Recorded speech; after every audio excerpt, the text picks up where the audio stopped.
পরিমনির পেট মোটা ছবি আপলোড দেওয়ার জন্য আইপিএল 2022-এ ঢাকা আসেনি সাকিব আল হাসানের। বাংলাদেশে সোয়াবিন তেলের দাম বাড়াতে ডেভিড ওয়ার্নার অস্ট্রেলিয়া থেকে ইন্ডিয়া আসবে না আইপিএল খেলতে। ক্যাটরিনা কাইফের বিয়েতে সালমান খানকে দাওয়াত না দেওয়ায় রেগে গিয়ে সালমান খান আইপিএল এর 6টি দলের নামে করলো মামলা। আনুষ্কা শাহরুখ খানকে নিয়ে পালিয়ে গেল কারণ বিরাট কোনোবারই পারে না, মানে আইপিএল এ ট্রফি জিততে পারে না। তাই এইবার আইপিএল স্টোরিতে প্রথমবার হবে চেন্নাই আর কলকাতার ফাইনাল ম্যাচ। শেখ সাহেব আপনি কোনো চিন্তাই করেন না, শাহরুখ খান বিরাটের কাছ থেকে আনুষ্কারে চিনাই নিতে পারলেও এই ধোনির কাছ থেকে আইপিএল এর ট্রফি চিনাই নিতে পারবো না। আপনি খালি প্রতিবারের মতো আম্পায়ারটারে কেনার ব্যবস্থা করেন।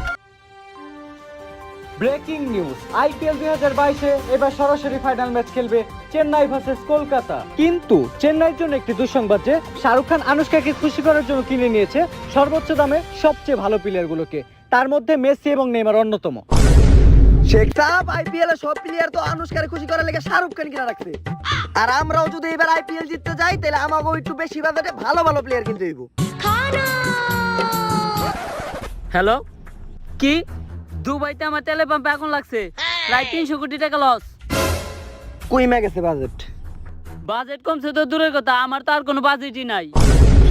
কলকাতাও তো এবার নেইমার মেসি সহ সব ভালো ভালো প্লেয়ার কিনে নিছে, আর আমাকে দলে আছে যা দেদা, ওর যা আছে কিন্তু আগের মতো দেদা রান নাই।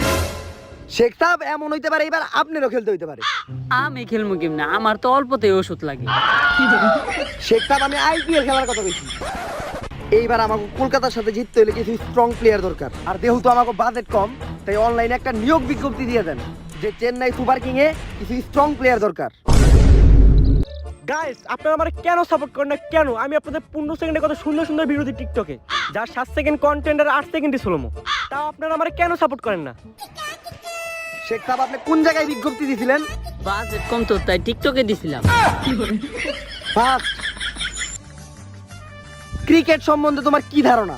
ক্রিকেট সম্বন্ধে আমার কোনো ধারণাই নেই, কিন্তু টিকটক সম্বন্ধে আমি অনেক ভালো বুঝি। তাইলে তুমি ক্রিকেট খেলতে আইছো কে? কারণ ক্রিকেট আর টিকটকের ভিতরে পারস্পরিক সম্পর্ক আছে। কেমনে? কারণ ক্রিকেটে মারতে হয় আর টিকটকে মার খাইতে হয়। যেমন আমরা যখন রাস্তাঘাটে টিকটক করি আমগো সবাই মারে, মাঝে মাঝে তো রিস্কালারও মারে, আর খেতে নিয়ে যেটা মারে ওটা তো একদম ফ্রি। ও রিজেক্ট। ধোনি ভাই বিগ ফ্যান। গাইস, এই যে আমাদের ধোনি ভাই, যার নামের থেকে দীর্ঘিকার বাদ দিলে কি হয় ওটা আপনারা কমেন্টে জানান। ও আর 9 থেকে দীর্ঘিকার বাদ দিলে হাট হাট। আর বড় বড় সেলিব্রিটি ভাইরা আপনারা আমার ভিডিওতে কেন কমেন্ট করেন না কেন? হ্যাঁ নেক্সট। কাকা আপনি তো ক্রিকেট খেলতে গেছেন, আপনার বয়স কত? বেশি না ভাতিজা, 16 থেকে একটু বেশি, 74।